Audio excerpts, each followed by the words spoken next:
If you've been around or are just a basketball fan in general over the last year and a half or so, chances are you've seen a Cooper Flagg highlight video. And it's no surprise he's ranked as a top recruit by every single scouting service that's out there, and there's a reason for that. But, I feel like where basketball highlight clips in general don't do a player justice is they're just showing you one aspect of their game, or just showing you a limited kind of feel for who they are as a player and what they bring to a team. So today, we're going to take a little bit of a deeper dive into Cooper Flagg, talk about what really makes him special, and what's going to, really just elevate that Duke program to the next level, in my opinion. He is an outstanding player and is going to bring a lot to the table. So today, we're going to shine that spotlight on Cooper Flagg as a player.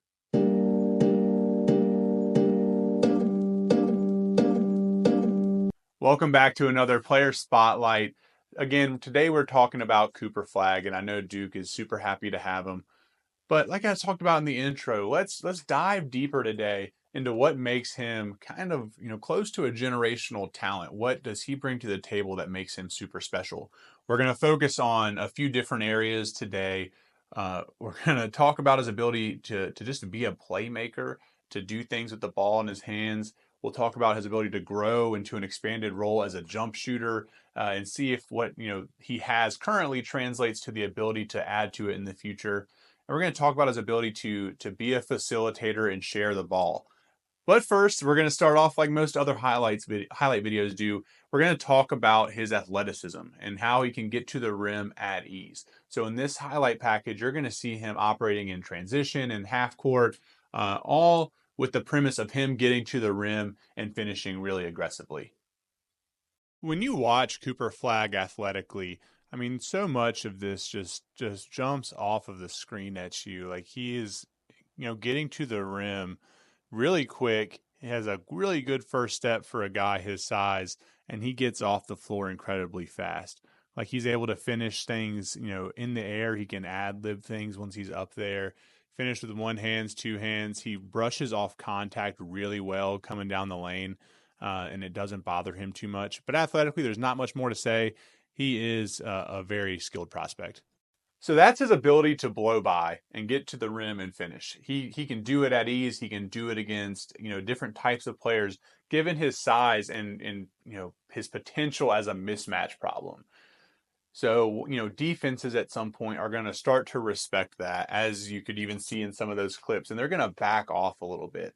So what is he going to do with that extra space once he has the ball or once he's receiving a pass? Next, I want to transition a little bit and talk about his ability to operate as a spot up shooter. As teams have to respect him and respect the other players and kind of operate in space a little bit, he's going to have the opportunity to get some pretty good looks from a catch and shoot role. Especially in college, I think that's the area of his game where you're probably going to see him grow the most, as he heads to Duke and is surrounded by by just a higher level of talent overall. So let's take a look in this next clip package and see how he operated as a catch and shoot player in high school. And we'll talk a little bit during those highlights how he can translate that, how he can be a little more productive at the next level. So I love from him as a spot up player, he, is patient. He's not moving when he does not have to. He's finding space where the defense is having to sag off of him, and he really gets some good looks because of it. I think his form is repeatable. It's not super compact and it's a little upright, but he's, consistent at the very least. He gets the ball up with, at a high point of release. So that's something that you like from a closeout perspective and something that maybe shouldn't bother him too much. He operates really well off of screens as well for a big guy. Like in Duke's offense, this is just an area where I think he's going to get so many more looks. And if he can shoot the same percentage, he's in a really great place to improve his efficiency and productivity. Next, I want to talk about his ability to be creative with the ball in his hands.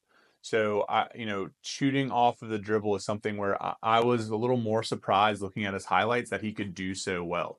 He's really effective at getting to a spot, finding where he's comfortable shooting and rising up. Again, being, as big as he is physically gives him some leeway with, pull-up jumpers in particular because he can get the ball, up high and over defenders really quickly. So when he's beating guys to certain spots on the court, it's just setting him up for success. And I guess I just, from not seeing all of his clips or doing a deep dive into full game film like I was able to do for this series, I didn't know that was such a huge part of his game or something that he was so capable of doing.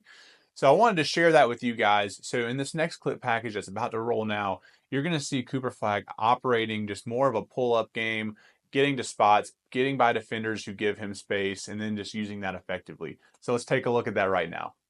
So I knew how capable he was as a driver and, at the rim and finishing with athleticism. I knew all of that going into it. I don't think I understood how good he can be off of the dribble and finding space and finding areas to rise up and go above a defender.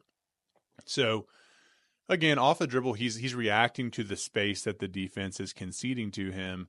And if he gets to a spot specifically around that kind of elbow or mid post area, he is hitting that at a pretty high clip throughout his high school career. So there's a ton of room for him to grow. This is just going to be an area he can exploit even more so in college, in my opinion.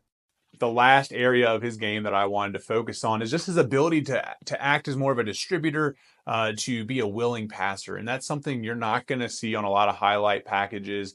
It's something that people don't focus on because it's not, as exciting as watching him throw down a dunk in traffic. But from watching full game film on him, what I took away from it is that this is a guy who will make the right pass, who plays within an offense more than you would expect from someone on the high school level who's as advanced physically and athletically as he is. So, this is going to be a bit shorter of a clip package, but he is making reads. He's playing within an offense, and we'll talk a little bit more about that. But let's take a look at Cooper Flagg as a distributor and just as a playmaker overall. For this quick package, I didn't include a lot of flashy things. Like it's just him making smart basketball plays, swinging the ball when he sees openings, when he sees a post player with someone on their back. And from a guy who's so skilled and highly ranked, it's just something you love to see. The unselfishness and the ability to play within an offense are going to be really great for him. So that's going to do it for our breakdown on Cooper Flagg. Again, he is just a generational prospect athletically and what he brings to the table physically.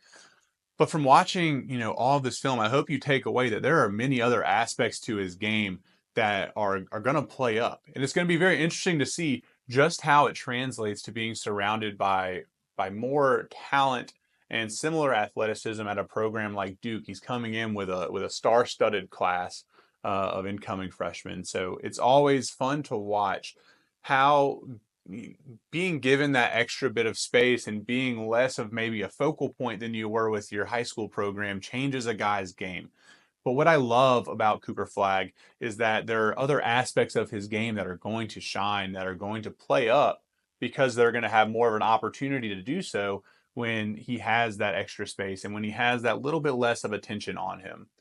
I think there are going to be plenty of times next year where you're going to see Cooper Flagg pop up on Sports Center's top 10 plays of the night, and you're going to see highlights like you did from college where he's throwing down massive dunks on breakaway plays where he's going to the rim and dunking on someone's head. That's for sure going to happen. But I think you're going to be surprised when you look at his overall stats at the end of next year and go, man, he was a pretty capable knockdown shooter. He was, pretty willing passer. He'll probably average more assists if I were to gamble than what he would be predicted for. So there's just so much to love about his game. I think he's a, barring injury, surefire top pick in next year's NBA draft. But we'll all be watching excitedly, and I know Duke fans are very excited to have him on their team. But that's going to do it for us today, guys. So again, thank you for those of you that are here watching this. I hope you got something out of it, learned a little bit about, Cooper Flagg's game and, what he can do on the basketball court. If you did get something out of this, only ask of you guys, as always, is just like the video and subscribe to the channel. We have more content like this regularly, especially as we're winding down the transfer portal season. But I appreciate having all of you guys here. I love, building the community that we are here at Green Flag Sports. So thank you for your time, and we'll catch you guys on the next one.